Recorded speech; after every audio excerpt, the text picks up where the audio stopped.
Welcome to Better on the Inside, a podcast about soul care in the digital age.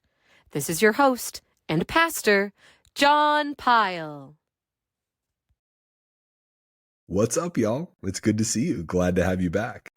Hey, Scripture, the Bible, the New Testament, the Old Testament, the holy texts, right? There's a lot of different names for Scripture, but a lot of people have had a lot of different experiences, and it's a major cause of stress for people. On one end, it's been something that's been very utilitarian. It's been part of a God time in kind of traditional evangelical circles, and it's been used as, hey, it's part of your spiritual growth. It's something you got to do, but it's very much presented to like take your vitamins and vegetables, like eat your vegetables, the things that you may not like to do or the things that you may not get. And it's hard to contextualize the scripture. And so a lot of people read it and find it frustrating. They don't get a lot out of it. So it's not really a soul-filling activity. For a lot of other people, for scripture, it's used like a weapon against them. It's been wielded against them in ways to hurt them, either to condemn them for their behavior, what they're doing, or their identity, or the situation that they're in, or really just used as a weapon to control and manipulate sometimes. And so people have different experiences with scripture. And no matter where you are in your faith, whether you've walked away from it completely, whether you're in a deconstruction process, whether you're like pretty faithful, but have some questions, or you're like fully devoted and more devoted than ever, scripture can cause that stress. And it's just a part of what that is. But it doesn't have to be like that. It can be something that is a soul-filling thing. Think about that. How often is scripture presented in Christian circles as a soul-filling activity? Not very often. And sometimes when it is, there's a disconnect, because when you read it, you might just be reading and be like, that's not the Bible that I'm reading. I'm not experiencing the same kind of soul filling. And so I brought in two people that I'm a huge fan of, Liz Daye and Kate Boyd. I co-host a podcast with them. I co-host Kate's podcast, Untidy Faith, this coming season with Liz as well. Kate leads Bible studies with something called Threaded. That's a really gentle way to get back into scripture. Liz is writing on her Substack, and these are two incredible voices as it relates to scripture and the healing and soul-filling power of scripture and what it can do. And so in this initial discussion, that's really where we start, talking about the nature of scripture and how it can be helpful and how it can really be a soul-filling thing, and giving people permission to look at it a little bit differently than maybe you've been taught. So listen to this conversation, because these ladies are out of this world. So my podcast is called Untidy Faith, and it's really focused on, I like to say, like honest conversations, gentle, like thoughtful resources and gentle guidance for people who are sort of in the like weird, what I call the messy middle of their faith. So like they have sort of come out of a tradition that they don't maybe feel connected to anymore.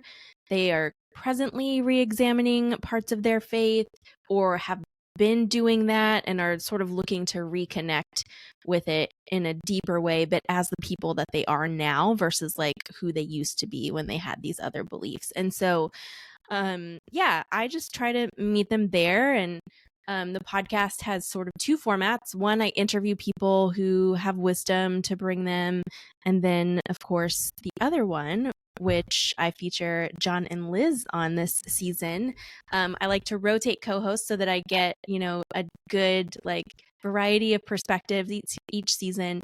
And we talk through a book of scripture together for the season. So we'll be spending the next few months going through 2 Samuel together, which is really fun. Woohoo! Yeah.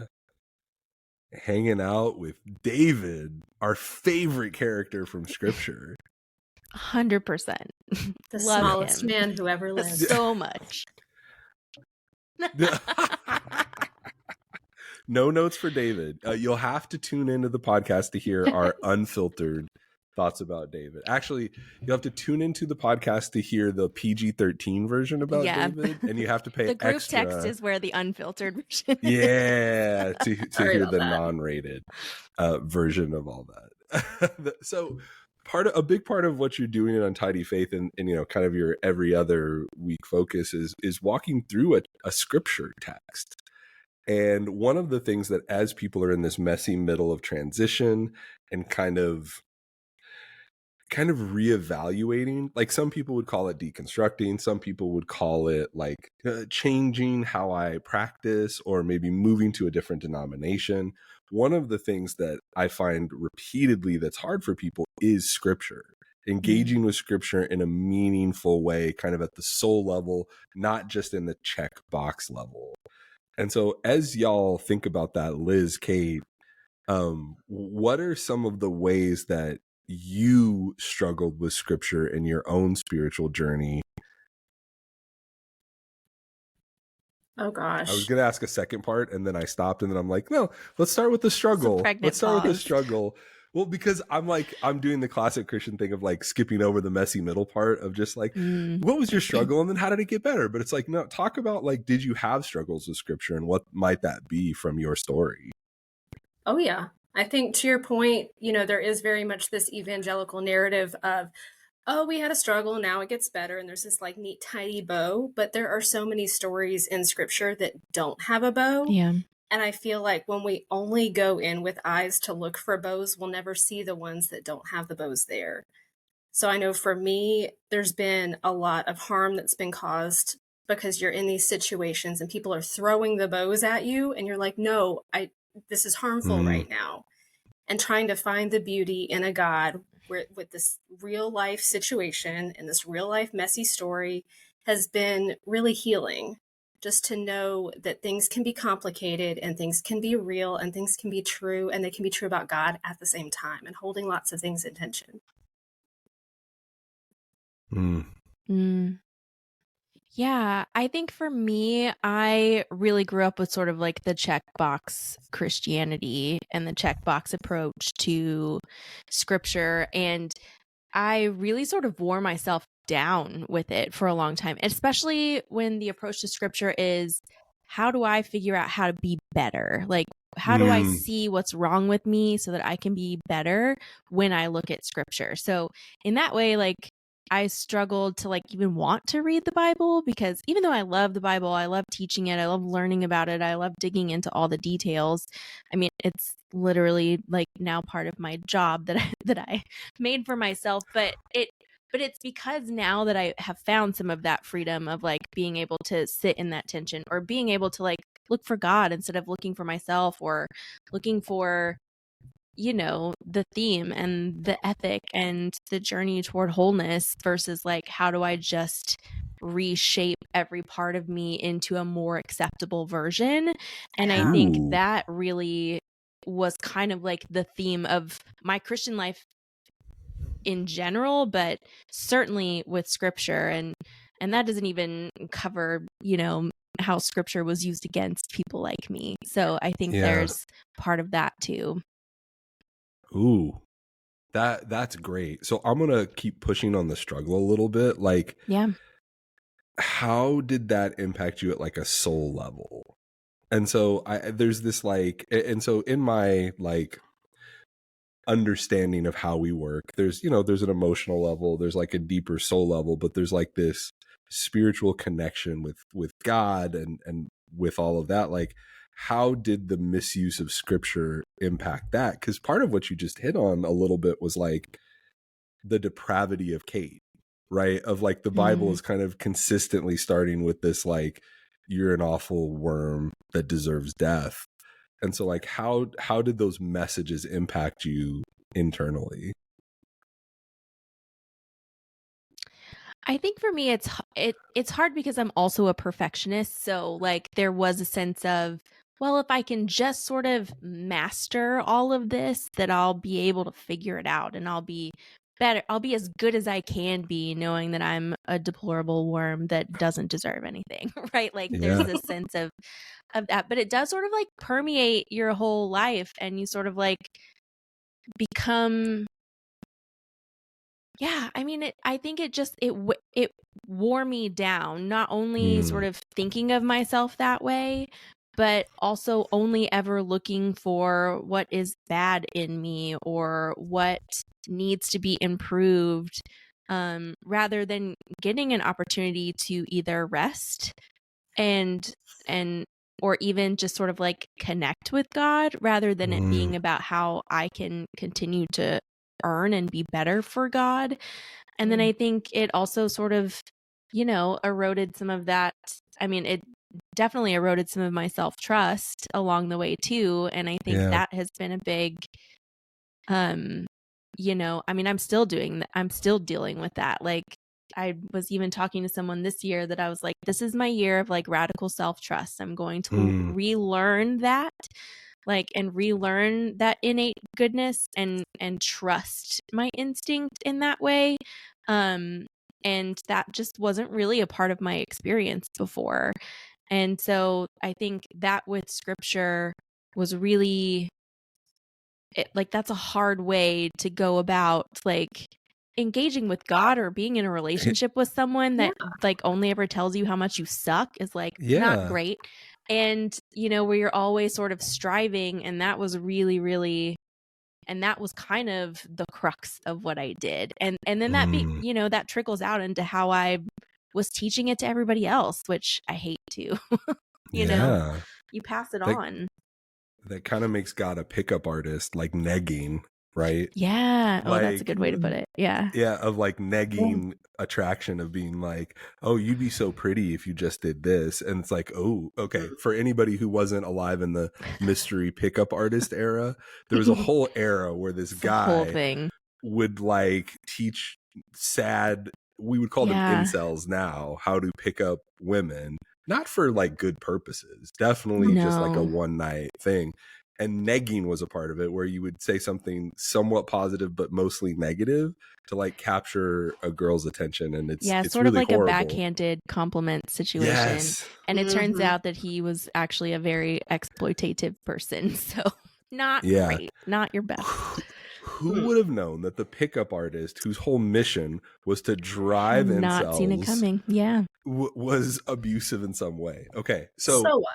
but it's weird. It's weird to picture God that way. Liz, like, did you have a similar experience, or was your experience a little bit different?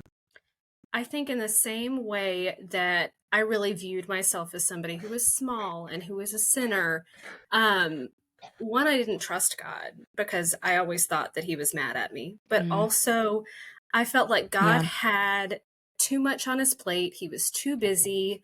There were things that were way more important than me because I was so small and insignificant that anything that I was feeling must be wrong on a level. Like, so that my soul really Mm, struggled because I couldn't figure out why I was having these big feelings and these big emotions and such a hard Mm. time when I was so small to this God that probably didn't care. There's so much other real suffering in the world that why did I even matter? And that takes a really, really long time to unlearn. I can't tell you the first time mm, that I remember hearing that I was an image bearer, but I know that that was the first like thread to begin to unlearn this, like, you're a sinner, you're a sinner, no, you're made in the image of God and that matters. And you're having these feelings because God cares about you. Like, these reframing techniques and these reframing opportunities were so helpful in repairing that relationship with scripture and with God, just to know that it's okay to be curious and it's okay to ask questions and it's okay to have empathy and have big feelings and have really big concerns too. Like, there's some stuff in scripture that I don't like. And being able to have honest conversations with God and with God's family and our friends about scripture is really, really important. yeah, that's so good. And you'd think, you guys both talked about kind of minimizing yourselves and your feelings.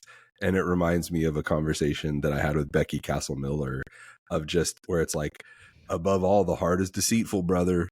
Right. And how emotions are coded as negatively. Yeah. And, oh, this is bad. But here you have Liz with big feelings. And it's like, oh, this must be proof that I'm bad. Yeah.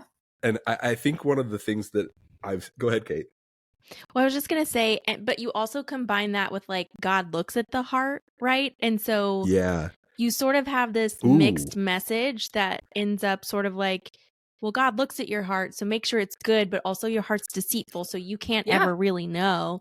And so there's sort of this idea that maybe you're supposed to be assured of, your salvation or whatever, but you also then can't ever really know.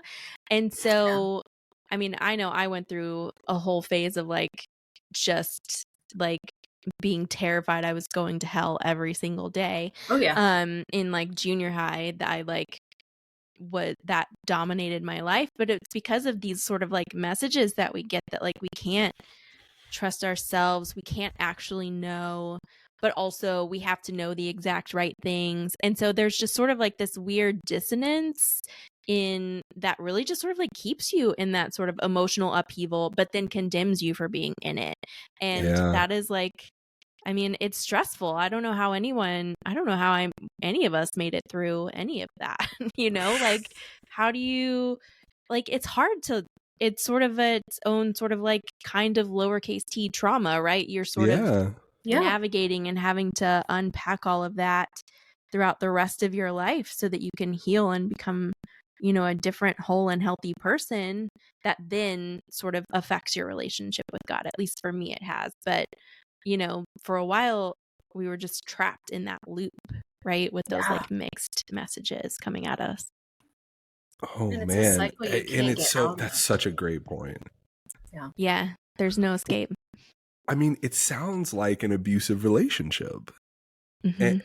And the folks that are wielding the scripture, and you talked a little bit about that, Liz, of the folks that are wielding this, it can work any way that they want it to. Mm-hmm. And so it's judo of being well, the heart is deceitful above all, but God told me in my heart that we're supposed to build the new building. Mm-hmm. But it's oh no, this is different. And you can connect it because again, we're studying this ancient text, which is a collection of dozens of books that all have different meanings and different. So just to flatten it like that allows somebody to make God in their image. And that image is really abusive and controlling. Mm-hmm. Yeah. And it's never good enough. It's never good enough. And that does some kind of damage to someone. It just does. It just damages you to some level that it sounds like it takes a long time to kind of repair. I'm a little distant from that, not because I've conquered this, but because I didn't grow up in the church. Yeah. And so I didn't have a lot of baggage coming up feeling like I'm a little worm. I was just kind of hey, this Jesus guy seems really cool. And I think my relationship with everything is different because of that. Because I didn't have the shame. Right? Wasn't that so good? Man, I love when Kate and Liz jump in and talk a little bit about it. We talked about shame. We talked about a couple other things that I think are really helpful for people. This next part's really cool because we really get into some of the other pieces of scripture, of lenses of interpretation. And so there's a lot of people who are going to claim no bias. They're going to claim that they interpret scripture neutrally and that there's no bias from anything or any side. And it's just impossible. No matter what you do, you read yourself and your experiences and your culture into the text.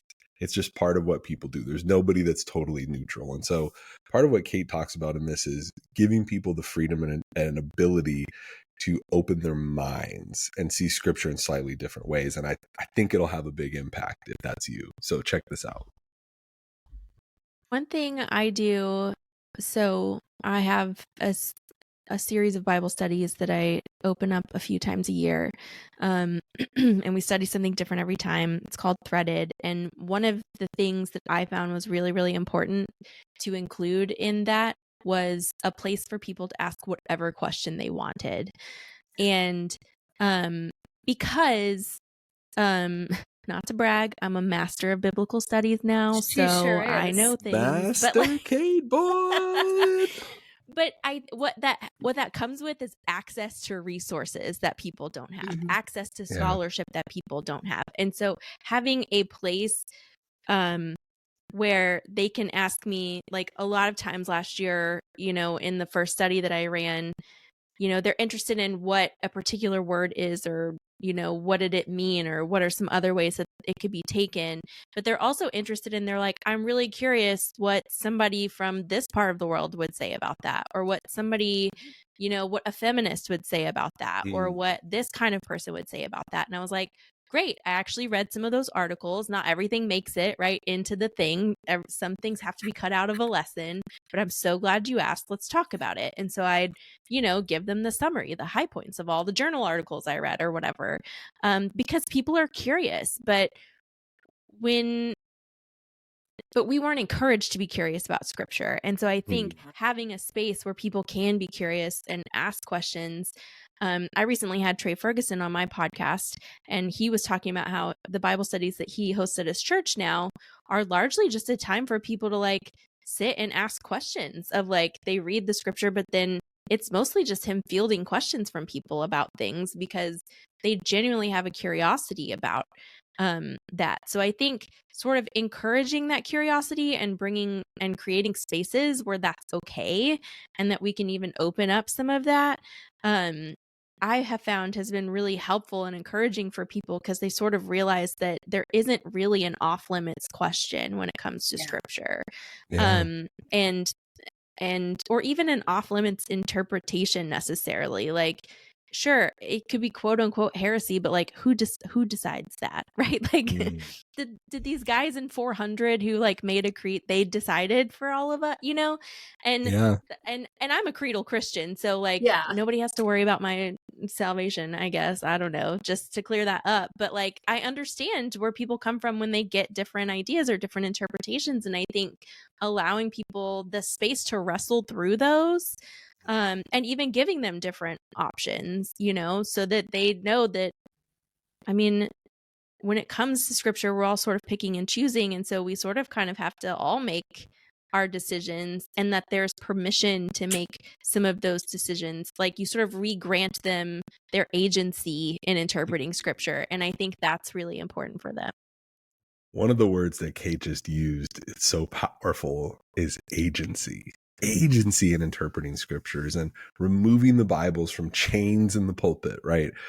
Like they were before the Reformation, right? Where only the clergy could interpret these things in Latin, and moving it more towards the people to have agency in interpreting scripture and what you're doing. I think that's extremely important. I think that'll be something that's really fulfilling and really helpful for you. So now we've reached the non-judgment zone of joy, which is awesome. And we're doing this episode a little bit differently. We're putting the non-judgment zone of joy first. So we're putting dessert before our entree, maybe before our vegetables. But I really like this one. It's a really fun one. We get a lot of good plugs in there. And Liz and Kate are incredible good sports about my terrible Taylor Swift singing. But please check out the links in the show description and just generally check them out. They are fantastic. They're incredible resources if you're somebody who wants to grow your faith, save your faith, or explore your faith even further.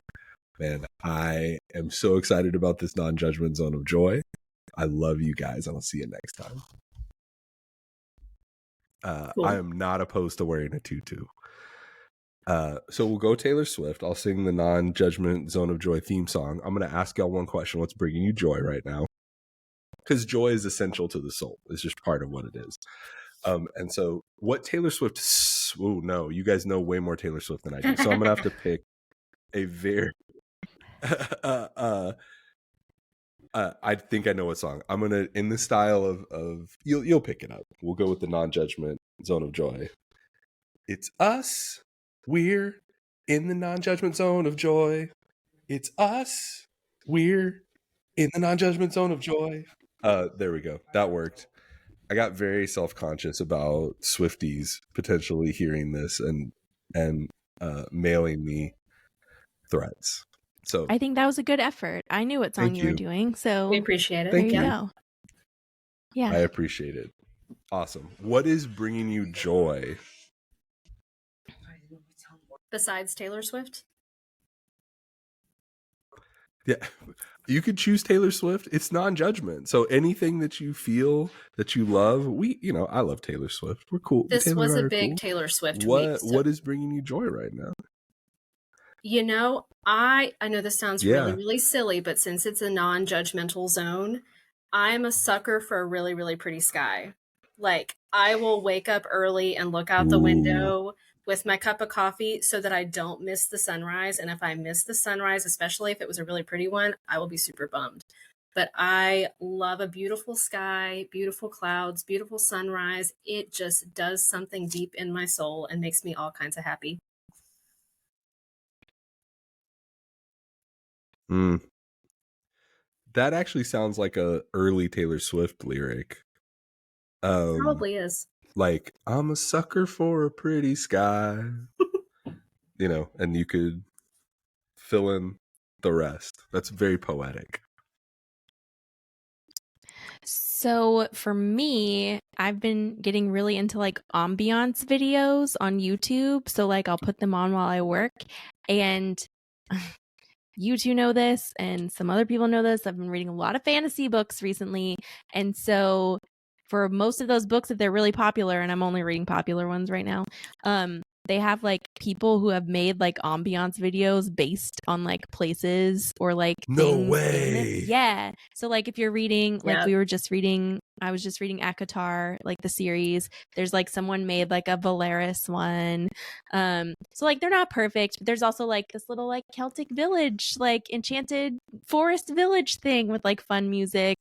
I was listening to I was looking at a Hogwarts one right now because I'm reading a Harry Potter fan fiction. So like there's all these different things, like, so you can search for particular things, or they'll pull up, you can say like cozy or like lake or coffee shop, and they've got like different music in the background and like different little scenes and different little sounds. So like having the ambiance, like even when I read downstairs, I'll have my Alexa play fireplace noises because it makes me really happy. It makes me feel like extra cozy while I read. So that's kind of been my jam right now. That is so awesome. First of all, I did not know that, and that's really cool. And we've all been reading a lot of these fantasy books. Shout out to the Iron Squad. That's right. Best book club now ever. I'm like, is there one that's like under the mountain that's just like screaming and thrash metal? Gosh. Like that just like there puts might you be in- some sort of like weird lo-fi thing. Yeah, in this like there's just an unsettling like tone that makes you go, ugh, I hate this. Like that's interesting. Okay, But that's there is beautiful. definitely like a dragon sleeping in a cave ambiance. So like if you're going more for your fourth wing Iron Flame vibe, you can have that. There's like, so there's modern, there's medieval. Like just Google ambiance, like Google it, search it on YouTube, and you'll find it, like a whole bunch of options. So yeah, highly recommend. I put it up on like one of my screens because I've got two screens, so I'll put it on like full screen on one, and so I'll have like this little scene, and then I'll be working on my other one. Oh my word! Now I'm like Team Andarna. Like, give me the Andarna vibes video. I know. I need a House of Wind library one. That's what I need. Oh, that would be amazing. So we just need to like go to these channels and make requests. That's what we need to do. And then people will like pile on and like them, and then we can get that to happen. Because I'm not making them. No. But there are people out there making them, so we should ask them to do that. Totally. That's big business. I love it. Liz, Kate, elite athletes, thank you for joining us here on Better on the Inside. We can find you at Untidy Faith, a podcast that's really good. Mm-hmm. Yeah, we'll link and do all that stuff for the bio and make sure that we could find y'all and us there. Anything else that you want to plug? When is this coming out?